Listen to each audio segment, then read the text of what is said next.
Это случилось в один из тех редких дней, когда воздух напоен легкостью и торжеством.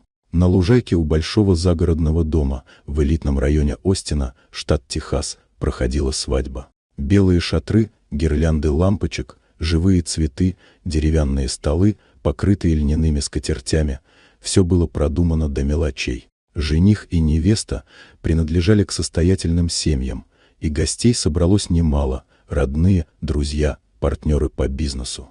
Торжество обещало быть идеальным.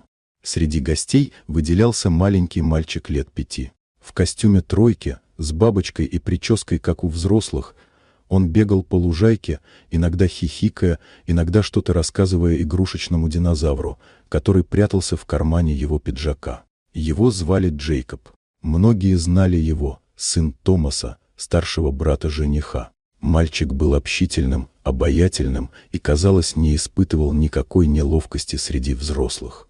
Рядом с ним все время находилась Сара, женщина в темно-синем платье, с собранными волосами и внимательным, почти материнским взглядом. Она была его няней уже почти 4 года. Приехала в Остин из Нью-Мексико, когда Джейкобу было чуть больше года. Томас нанял ее через агентство. Его жена умерла при родах, и он отчаянно нуждался в помощи. Когда началась официальная часть церемонии, все гости собрались перед аркой из живых цветов. Невеста спускалась по дорожке, устланной лепестками, музыка играла тихо и возвышенно. В этот момент Джейкоб, стоя среди гостей, внезапно вырвался вперед, подбежал к Саре, обнял ее за ноги и громко на весь сад сказал: «Мама!». Наступила тишина. Церемония застыла на полуслове. Кто-то замер с бокалом в руке, кто-то обернулся. Музыка все еще играла, но казалось, что даже она звучала неуверенно. Сара растерялась. Она покраснела, посмотрела на Томаса, стоящего в первом ряду, и как будто извинилась взглядом. Но Джейкоб продолжал смотреть на нее, уверенно и спокойно. Он не ошибался. Он чувствовал. И вдруг из заднего ряда вышел высокий мужчина в сером пиджаке. Он был незнаком большинству гостей. Подойдя ближе, он посмотрел на Сару и громко произнес: «Она не няня, это его мать, родная». Шепот прошел по толпе. Томас побледнел. Невеста застывшей статуей стояла у арки. Сара попыталась что-то сказать, но ее голос утонул в общем гуле удивления. Правда раскрылась мгновенно, без пафоса, без подготовки.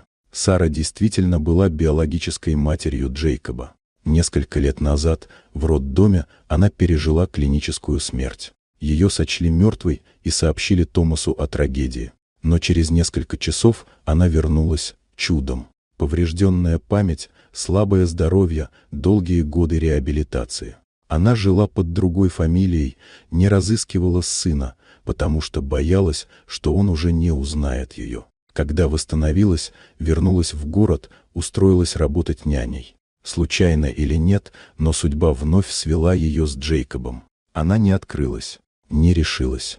Томас знал. Он узнал ее в первый же день, но молчал. Он считал, что если Бог дает второй шанс, он должен происходить не через слова, а через чувства. И когда мальчик на свадьбе назвал Сару мамой, это был именно тот момент. Свадьба продолжилась, только теперь с другим настроением. Более настоящим, более человечным. Потому что на фоне цветов, огней и клятв прозвучало нечто более сильное — голос ребенка, узнавшего свою мать. Вот такая удивительная история. Дорогие друзья, если вам понравилось видео, поставьте лайк, а также подписывайтесь на канал, впереди еще много интересного.